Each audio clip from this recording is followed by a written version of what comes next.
Welcome to Fucked Up Drag Queen Story Hour, where I tell you weird fucked up stories from around the world. Today's folktale is Tam Lin, a folktale from the borderlands of Scotland. And I love this story because I think it's kind of ahead of its time in terms of having a female protagonist with agency. And she also is down to fuck the whole story, and she has a happy ending, which is very rare for old-timey folklore. I love Scottish folklore. My dad is from Aberdeenshire. I love that no one has bothered to Disneyfy it. It's just as fucked up as it was back in the day. So, the story opens in Carterhaugh, where the legend tells of a fairy named Tam Lin, who requests a toll from everyone who passes through the woods. Basically, picture if, like those trolls that live under a bridge, if that troll was like a fuckable twink. So this young woman named Janet... Damn it, Janet, I love you. There's more in common with that than you might think. She inherits the land of Carterhaugh from her father, and she goes to investigate. So she stops by a well, and she sees Tam Lin's horse.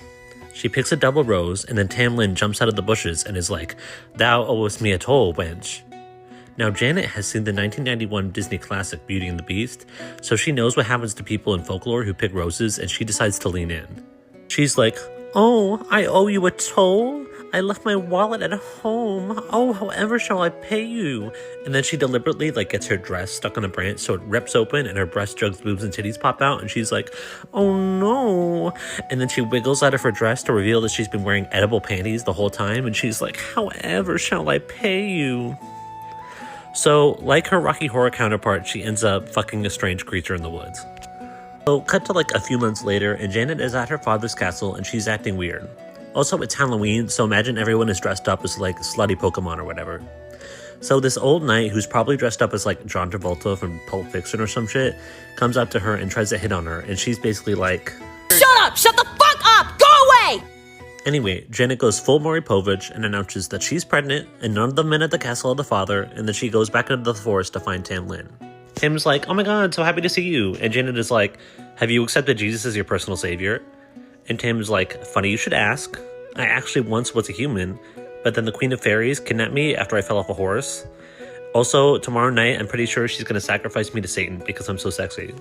Janet is pretty upset, understandably, as anyone would be when they thought they were on I Didn't Know I Was Pregnant, but they're actually in Rosemary's Baby. But her and Tam Lin come up with a plan. So, the next night, Tim is taken by the Queen of the Fairies in a procession on his way to be sacrificed to Satan. Janet is hiding in the bushes, and she's wearing full camel gear, and then when the time comes, she grabs Tam off the horse and makes a run for it.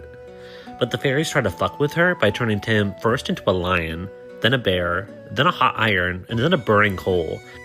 But apparently, that dick was fire, because she never drops him. Eventually, she reaches a well, and she throws Tam, who's still in the form of a burning coal, into the well. He emerges from the well in human form, and he's fully nude, his succulent body glistening under the moonlight.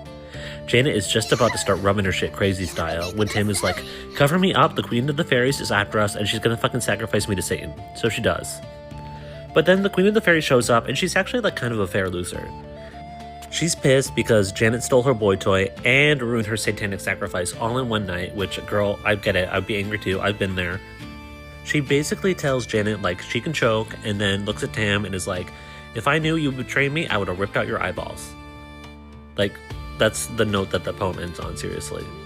"I should have left you on that street corner where you were standing. But you didn't!" And they all lived happily ever after? The poem just kind of ends. So I am currently hosting a fundraiser to help people affected by the war in the Middle East, to provide food relief for people in South Lebanon. So if there is a story that you would like me to tell, a folktale, whatever, a novel, please Venmo at Queer Valley Library. Any money, anything helps, with the description of the story you would like me to tell in it. It's a really good cause, so if you enjoyed this at all, please consider. Thank you.